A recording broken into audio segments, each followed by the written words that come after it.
Mucho se ha hablado, especialmente durante la Ilustración, sobre el postramiento cultural de España, acusando de esta situación precisamente a la Inquisición. En resumen, hay autores que señalan que tanto la intolerancia del momento como la crueldad en los procesos fue la causa de que España quedase al margen de las corrientes culturales, científicas y filosóficas que influyeron en la transformación y desarrollo del resto de Europa. Objetivamente, debemos poner en cuestión lo de la crueldad de los procesos si los comparamos con las actuaciones llevadas a cabo por otros tribunales españoles o europeos. Para otros historiadores, los métodos usados por la Inquisición no fueron ni más crueles ni más intolerantes que los utilizados por tribunales instituidos en otras naciones europeas como Alemania, Italia, Portugal o Francia. Tampoco fue la causa de que España quedase atrasada culturalmente, pues el siglo XVIII es conocido por el siglo de oro español. Aspecto que parece pasar desapercibido a los enemigos furibundos del tribunal, incapaces de abstraerse y analizarlo en su contexto histórico. Llegan incluso a afirmar que el humanismo fue pronto herido de muerte en España. Algunos de los hombres que acabamos de citar fueron ya perseguidos en sus personas por la Inquisición o bien sus obras cayeron en el índice de libros prohibidos. La escolástica había vuelto a recobrar sus fueros y las letras humanistas, después de esta breve primavera, no volvieron a florecer. España estaba haciendo decididamente marcha atrás de toda aventura intelectual. Bien, ciertamente ningún aspecto intelectual pasó desapercibido para la Inquisición y bajo su órbita se desarrolló el siglo de oro español. La actividad intelectual era de primer orden. Se convocó una asamblea en Valladolid en 1527 para decidir sobre la ortodoxia de las obras de Erasmo, bajo la presidencia del inquisidor general Manrique, que precisamente era erasmista. Todos los esfuerzos de los dominicos y franciscanos para conseguir una condena fueron infructuosos ante la decidida defensa de los erasmistas. Entre los más destacados de estos, aparte del ya nombrado inquisidor general Manrique, se contaban el arzobispo Fonseca, Alfonso de Virués, benedictino, junto con su hermano Jerónimo, también benedictino, el dominico Francisco de Vitoria, el agustino Dionisio Vázquez, profesor de Alcalá, y entre ellos los no eclesiásticos eran fervientes erasmistas también los hermanos Vergara, Alfonso de Valdés, secretario del emperador, y otros. En la asamblea, las discusiones no salían de un punto muerto.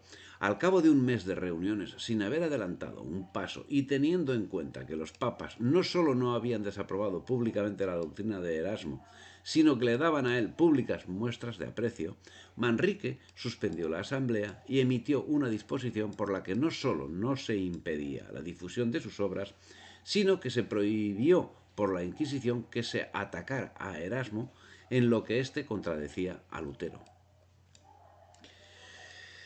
Cierto es que más adelante las obras de Erasmo entrarían a formar parte del índice, pero no precisamente por falta de un debate intelectual de envergadura difícilmente alcanzada en otros lugares. Finalmente, Erasmo fue incluido en el índice. Los motivos de un profundísimo matiz teológico. Primero, por negar la consustancialidad del verbo, como los arrianos, de negar la divinidad del Hijo, o al menos de explicar en sentido arriano todos los lugares del Nuevo Testamento donde esta divinidad se consigna, hasta los más claros y explícitos, de afirmar que ni las Escrituras ni los padres antiguos, sobre todo en San Hilario, de Trinitate, se encuentra con claridad el nombre de Dios dado al Espíritu Santo, etcétera, etcétera, etcétera, etcétera, etcétera, hasta 21 ítems. Bien, ¿y cuál era el objeto de la Inquisición? El Santo Oficio, como una institución de la fe, tenía menos interés en el delito que en el arrepentimiento y en la salvación de la conciencia. Pretende conocer los delitos para procurar inducir el arrepentimiento, quizá forzándolo a través de sus recursos de tortura. En fin, cada vez son más los investigadores históricos que se aproximan a la Inquisición sin prejuicios de la Ilustración y comienzan a descubrir, además de las injustas acusaciones de que ha sido objeto el tribunal, el verdadero objeto del mismo, que no hace sino coincidir con lo que proclama desde su instauración. Desde la óptica actual, es de difícil explicación el hecho de que la Iglesia constituyese un tribunal coercitivo para salvar las almas, pero debemos tener en cuenta que era un tribunal mixto con intereses religiosos y con intereses políticos sociales. Por otra parte, tampoco las circunstancias actuales son tan distintas a las existentes en el siglo XVI, si bien la dirección marcada por el poder va dirigida en otro sentido. Observamos hoy que si la Inquisición tenía unos inquisidores y unos familiares, la democracia tiene unas referencias, pie de rey de democracia, a las que se deben ajustar todas las ideas, y unos palmeros que, como en el caso de los familiares de la Inquisición, no tienen en principio beneficios económicos, si bien su categoría de familiares les abre determinadas puertas. Es el caso que en la Inquisición los palmeros, los familiares, estaban contados. Ahora no se sabe. La Inquisición llamaba a la conversión y al arrepentimiento. Así, las instrucciones emanadas del inquisidor Fray Tomás de Torquemada rezaban, primeramente, que los inquisidores, luego, legando en el lugar donde se ha de facer la Inquisición, pongan sus cartas e edictos de 30 o 40 días, o como mejor visto les fuese, que todos los que en algún caso de herejía o apostasía se fallaran culpados, y en este dicho tiempo vernan con dolor sin fuerza ninguna a confesar sus errores, y dirán la verdad de todo lo que supiere, no solamente de sí mismos, mas de los otros que con ellos participaren en el dicho error, que estos tales sean recibidos con toda caridad, y abjurando sus errores en forma les sean dadas penitencias públicas o secretas, según la infamia o calidad del delito, a albedrío de los inquisidores, y dénseles algunas penitencias pecuniarias que paguen en cierto tiempo, y estos dineros sean puestos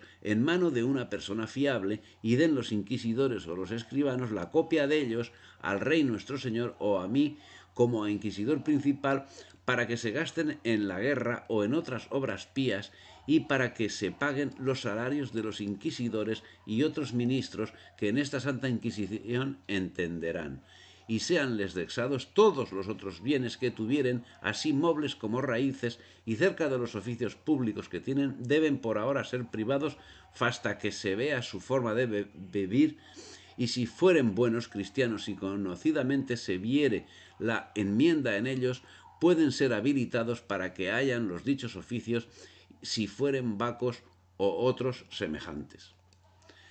La democracia, como la Inquisición, hace una primera llamada invitando a la reconciliación a aquellos que permanecen en la herejía. Si acuden bajo la capa de la democracia, son bienvenidos, y hasta se les realiza autos de fe en los que se muestra su conversión, se les aplaude, se les pone como ejemplo, y la reconversión siempre tiende a que aquellos que se alejan de la democracia sean reconciliados con el sistema. La denuncia no es sino la voluntad de mover el espíritu antidemocrático a espíritu proclive a la democracia. Cuando se insulta a una persona no democrática, cuando se la margina, cuando no se la deja que hable, cuando se le amenaza o cuando se la condena al ostracismo, es con la sana intención de que se convierta a la democracia. Así, en el siglo XVI, como ahora mismo, la denuncia constituía el inicio del diálogo entre la Inquisición y la sociedad, un diálogo que a su término procura la identificación de un infractor y el reconocimiento de que los edictos habían cumplido su objetivo. Por otra parte, se procuraba que la denuncia se ciñese a la estricta realidad y en garantía del denunciado. Las instrucciones de Ávila de 1498 prescriben el castigo con pena pública de los testigos que presten falso testimonio. Además, disponen que en las testificaciones ha de estar presente un inquisidor y en las ratificaciones 2 personas honestas que no sean del oficio, sin que en estas últimas actuaciones puedan concurrir otros oficiales de la Inquisición. Es garantismo. Y lo que era por todos conocidos es que el Santo Oficio pretendía ser el tribunal más clemente de todos, porque sus fines no eran la administración de una justicia rígida y automática, sino la reconciliación del delincuente. Confesarse culpable con el Santo Oficio era obtener el perdón. ¿De qué otro tribunal se puede decir esto? El inquisidor era tanto padre confesor como juez, que pretendía no una condenación, sino acabar con un extravío y devolver al rebaño la oveja descarriada.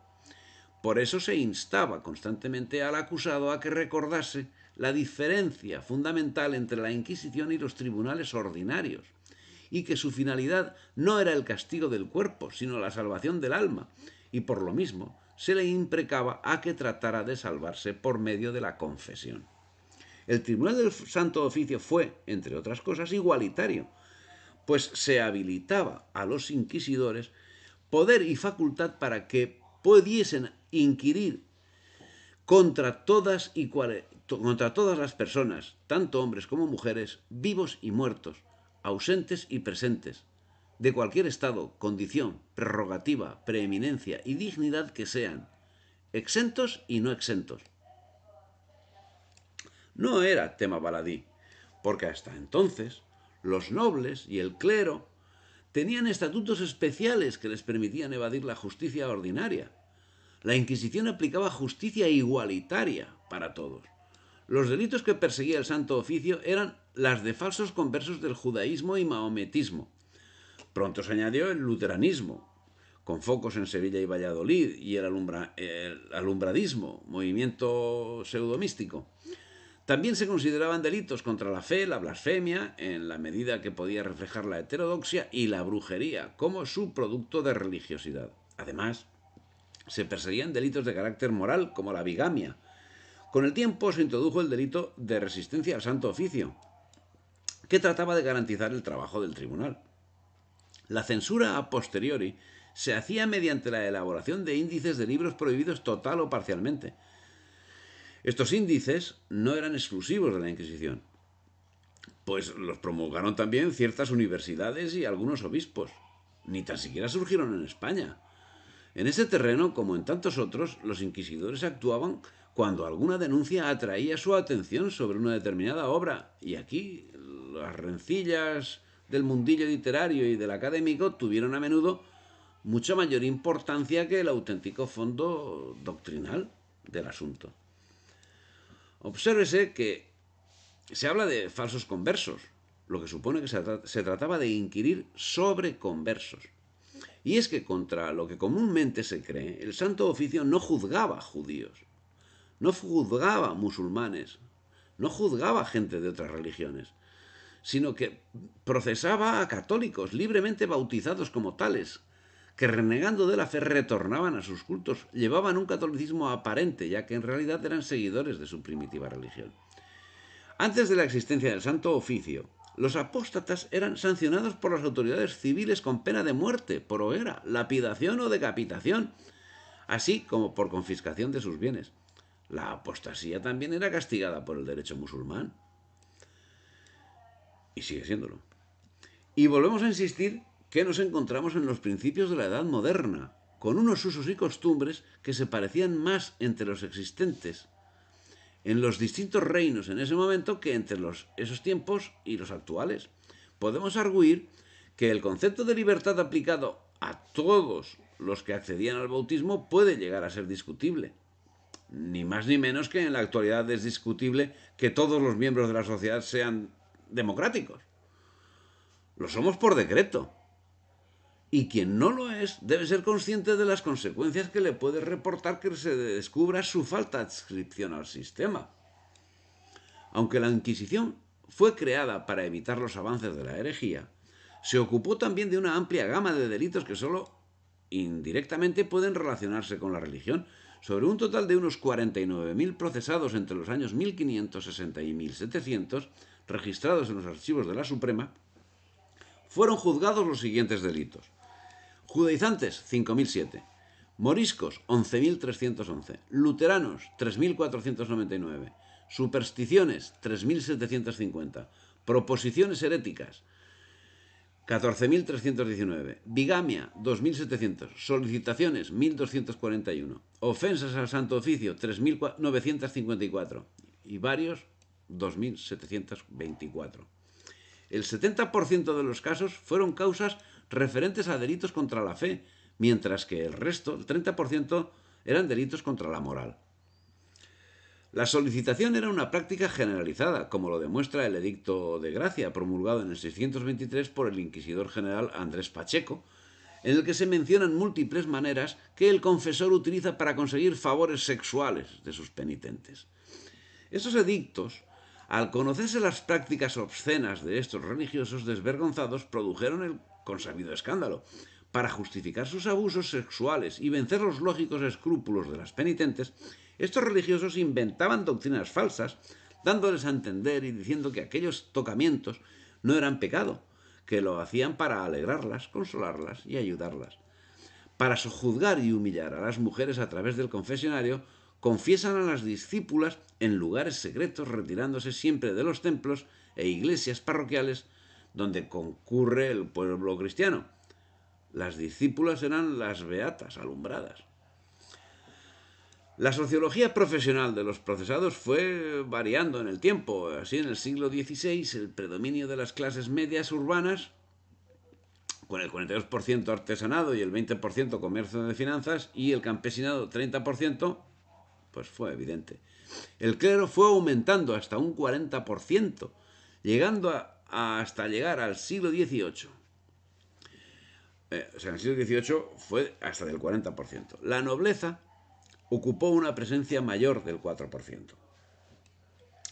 Y bajo el título de proscripciones heréticas se incluían los delitos verbales, desde la blasfemia hasta las afirmaciones relacionadas con creencias religiosas, la moral sexual o el clero.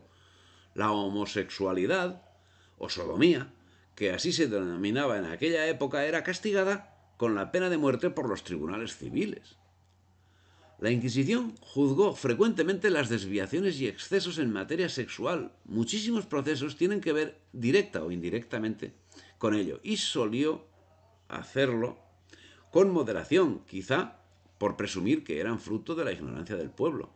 La razón por la que se usa poco rigor con los fornicarios, confesarán los inquisidores en 1585, es que entendemos por experiencia y estamos persuadidos que los más que prendemos dicen a tontas y sin saber lo que se dicen, y por ignorancia y no con ánimo de heretizar.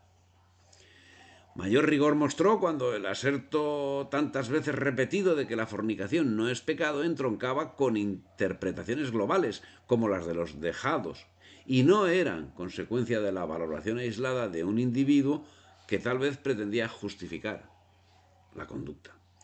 La Inquisición, que en principio estaba encargada de asuntos de la fe, pasó a tratar otros asuntos como la expropiación ilícita de caballerías y más, ya que se dio jurisdicción a los inquisidores para conocer de las causas de contrabando, de extraer del reino la moneda de vellón o cobre, adjudicando a su fisco la cuarta parte de lo que se aprehendiese.